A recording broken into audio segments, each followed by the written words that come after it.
All right, Exodus 34 is what we get to work with today. So this chapter hopefully helps pull some of the confusion together around the story of Moses and the Ten Commandments and the tablets and things to try to clarify some of those things. So in this chapter, Moses hews new tablets of stone. So this is the second set of tablets. He goes up into Mount Sinai for 40 days. The Lord proclaims his name and attributes and reveals his law. He makes another covenant with Israel. The skin of Moses' face shines and he wears a veil. So I'm hoping in this chapter we can get some of those things cleared up, okay? Because in the movies, whether it's the Ten Commandments, Prince of Egypt, whatever, they don't show the two sets of tablets. They just see Moses go up 40 days. He comes down at the tablets. He sees them in wickedness. He breaks the tablets. And then they just kind of go on from there. But they don't realize how many times Moses has gone up into the mountain and what he's done. So he's broken the first set of tablets that God made. Then God commanded him, remember, to make some new tablets. So he carved out some new tablets. And now he's taking those up so that God can put the commandments into them, basically. These are the tablets that will make it into the Ark of the Covenant, which we're going to talk about here pretty soon. So just be aware of that. Verse 1, and the Lord said unto Moses, hew thee two tables of stone like unto the first, and I will write upon these tables the words that were in the first tables which thou breakest. Now there's a little bit more that Joseph gives us on verse 1 and 2 in the Joseph Smith translation, so I wanted to get into that because it's very important, some very important information. So what Joseph Smith has given us here, he says, and the Lord said unto Moses, hew thee two other tables of stone, like unto the first, and I will write upon them also the words of the law, according as they were written at the first, on the tables which thou breakest. So it's going to be the same as the first tables, but, here's the but it shall not be according to the first. For I will take away the priesthood out of their midst. Therefore my holy order and the ordinances thereof shall not go before them. For my presence shall not go up in their midst, lest I destroy them. But I will give unto them the law as at the first, but it shall be after the law of a carnal commandment.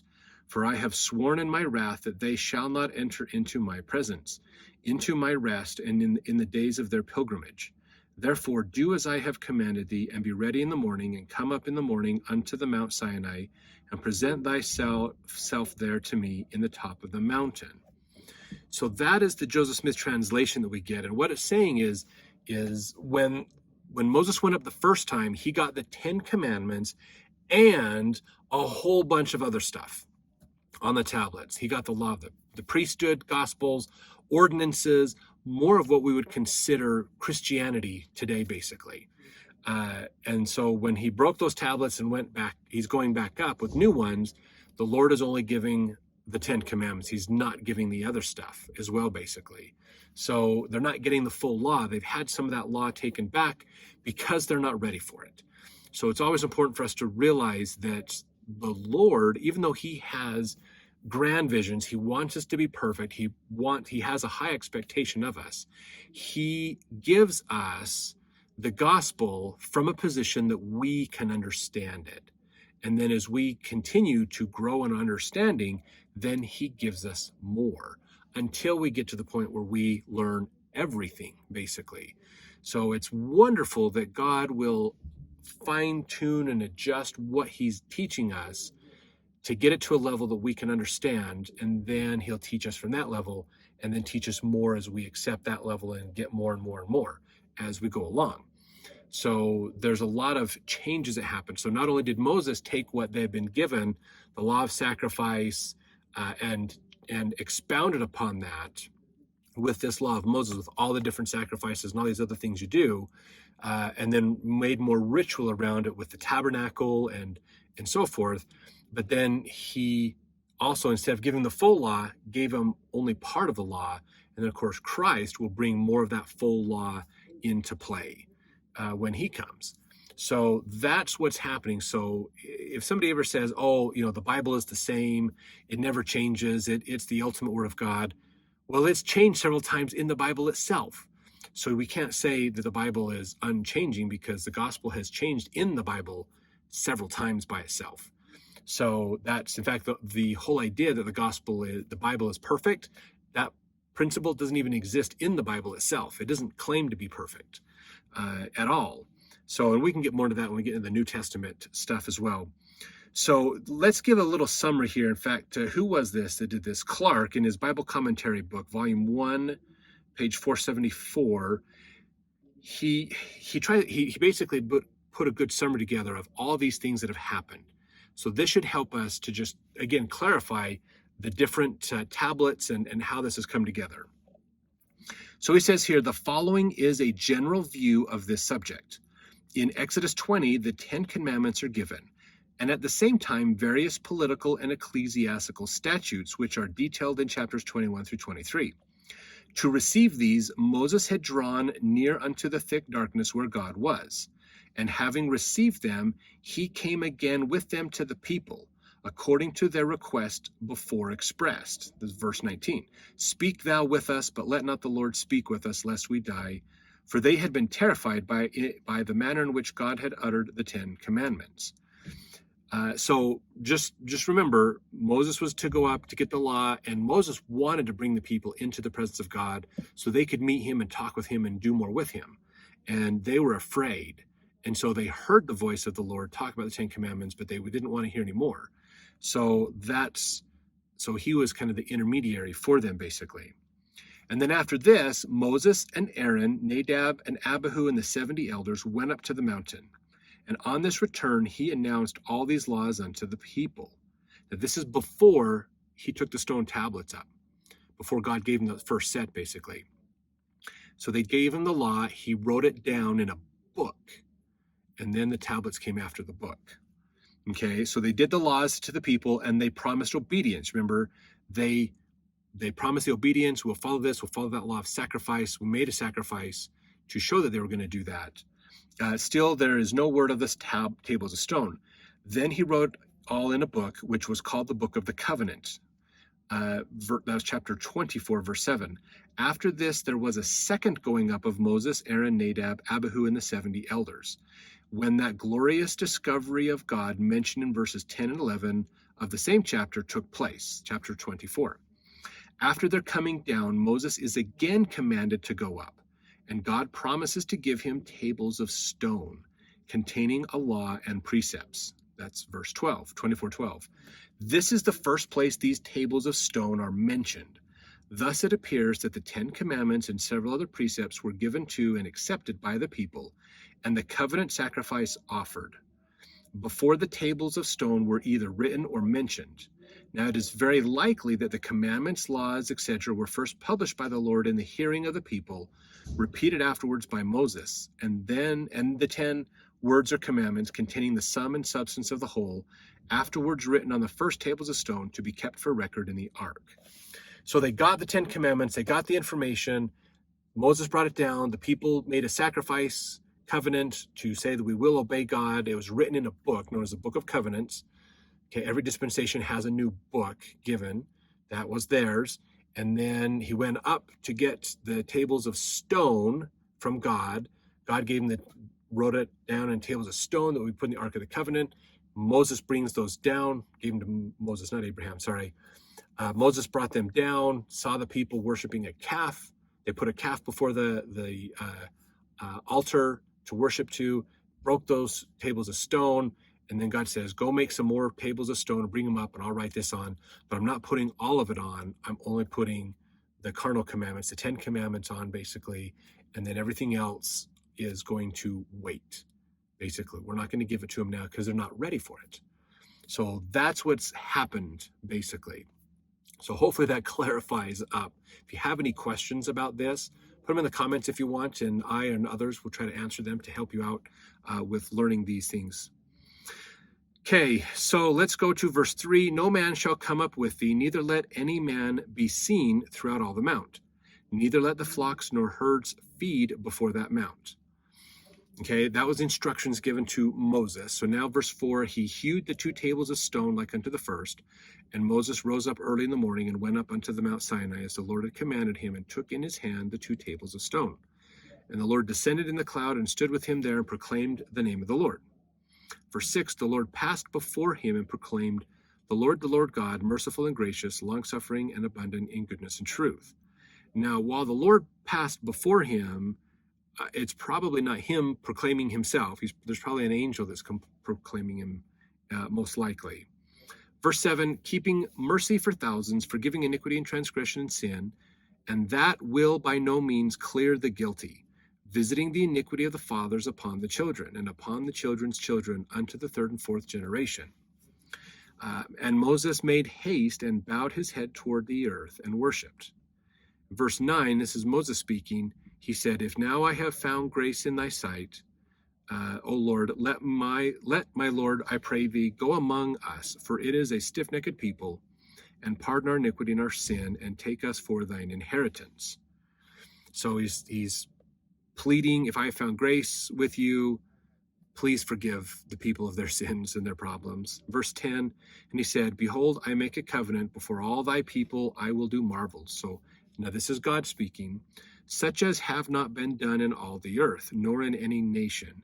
And all the people among which thou art shall see the work of the Lord, for it is a terrible thing that I will do with thee.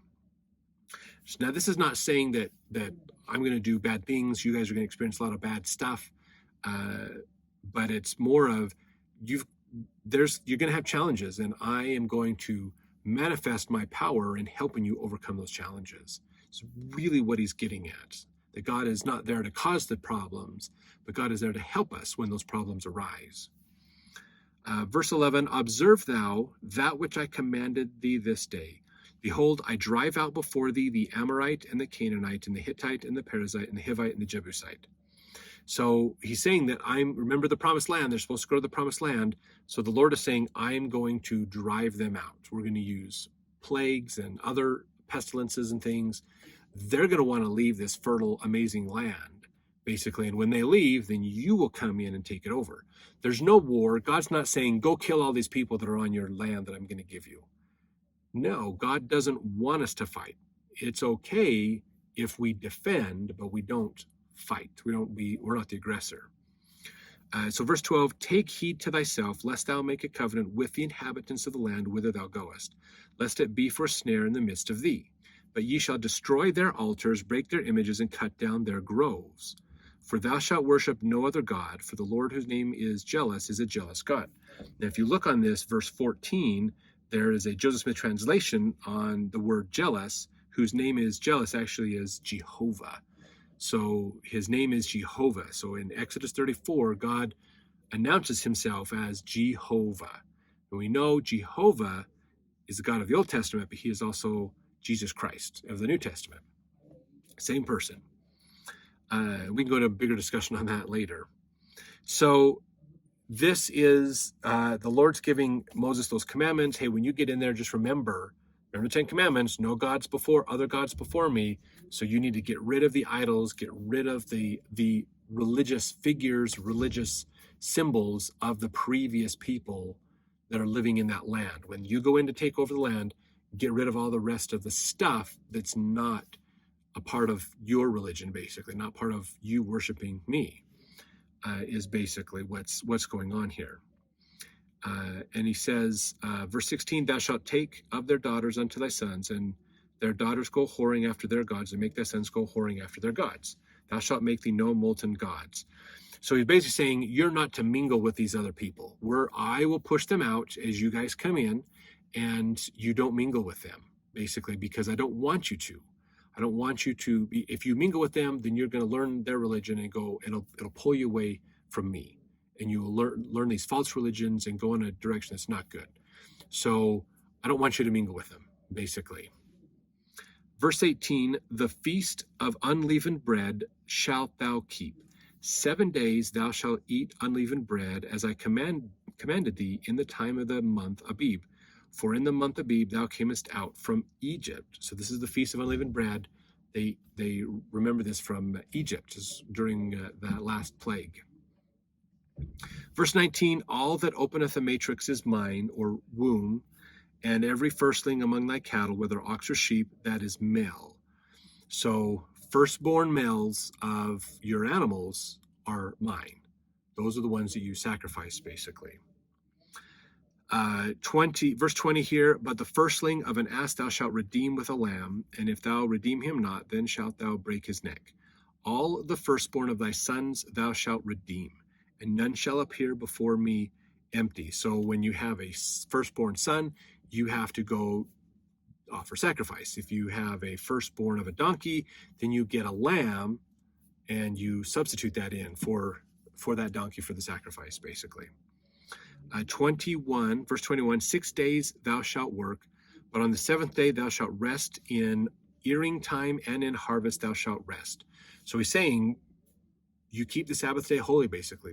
You work 6 days, you got 1 day, the seventh day, off. It is holy, you rest. You take it easy, you're not out in your fields, you're not harvesting, you're not sowing seeds, you're not weeding, you're not doing any other stuff, basically. 22, thou shalt observe the feast of weeks, of the first fruits of wheat harvest, and the feast of ingathering at the year's end. So those are some of the feasts, the ceremonial events that they do.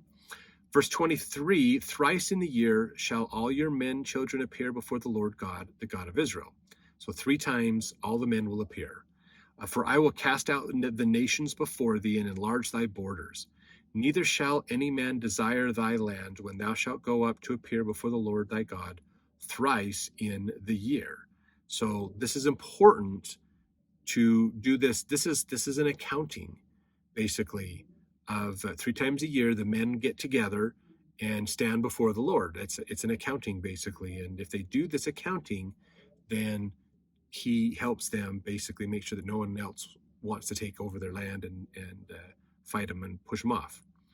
Verse 25, thou shalt not offer the blood of my sacrifice with leaven, basically, which is the yeast in it that causes the bread to rise. So the unleavened bread is without yeast. Neither shall the sacrifice of the feast of the Passover be left unto the morning.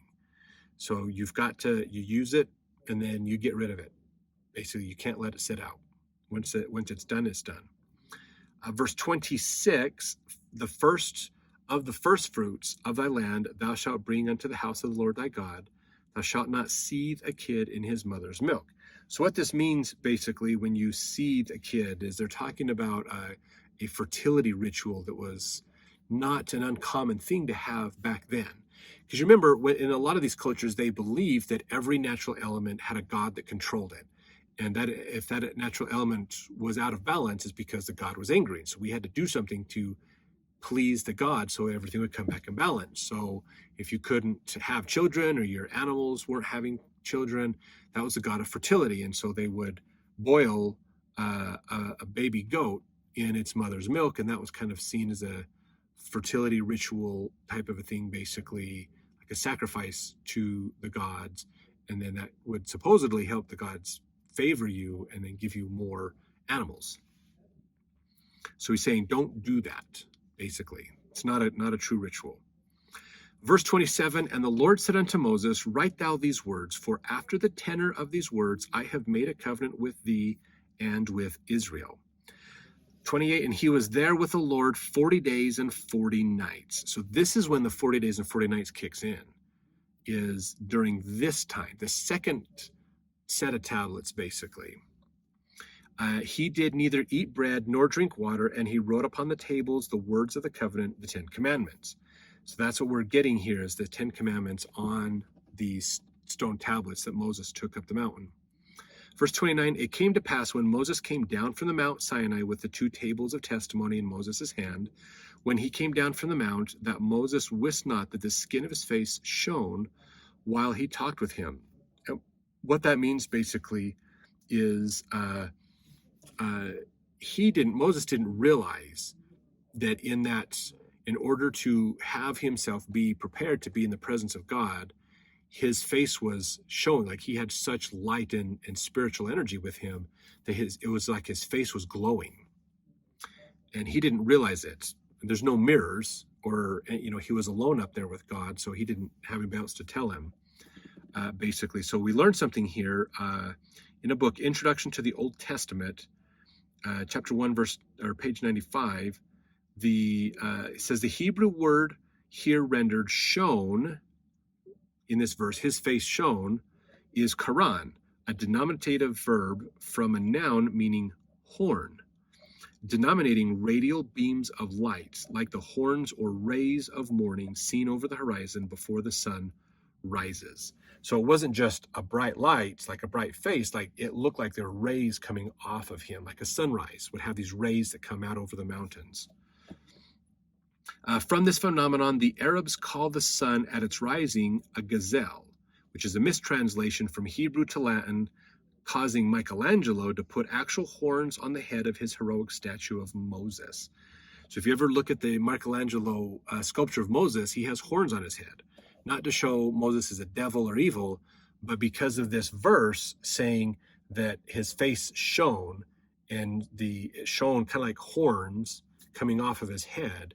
So he literally put horns on his head, but it actually represents that his face was white and glowing out, basically radiating out. So verse 30, when Aaron and all the children of Israel saw Moses, behold, the skin of his face shone, and they were afraid to come nigh him. So now they're going, oh my gosh, look, that's Moses. Holy cow, look at his face like beaming. And Moses called unto them, and Aaron and all the rulers of the congregation returned unto him, and Moses talked with them. So Moses brought Aaron and the rulers, the 70 elders and people, in to talk with him about what he experienced. And afterward all the children of Israel came nigh, and he gave them in commandment all that the Lord had spoken with him in Mount Sinai. Until Moses had done speaking with them, he put a veil on his face. So he put a veil over his face so that it wouldn't shine so bright, to kind of help people they couldn't withstand that brightness, that spiritual light. So he put a veil over his face to protect his face and protect them from his face, I should say. Verse 34, but when Moses went in before the Lord to speak with him, he took the veil off until he came out. And he came out and spake unto the children of Israel that which he was commanded. And the children of Israel saw the face of Moses, that the skin of Moses' face shone. And Moses put the veil upon his face again until he went back in to speak with him. So just showing that Moses was in this really super spiritual state, and his face was like glowing. And so he used a veil over his face to help protect the others around him from that glowingness. And he would take it off when he would talk with God, and then he'd put it back on when he went back out to talk to the people. So Moses has kind of moved to another side of this spiritual energy equation, where instead of being on the people's side and having a veil between him and God, he was moving more to God's side, where he could withstand being in the presence of God, but now the people are having a hard time being in his presence. So he used a veil to help out with that. So some pretty fascinating scriptures in here. I'd love to hear in the notes, in the comment section, your thoughts and ideas of what's going on, and this whole experience with the tablets and things, and how things are coming together as we get ready to move into some descriptions in the next few chapters on some of these sacred artifacts that Moses was commanded to have built for them.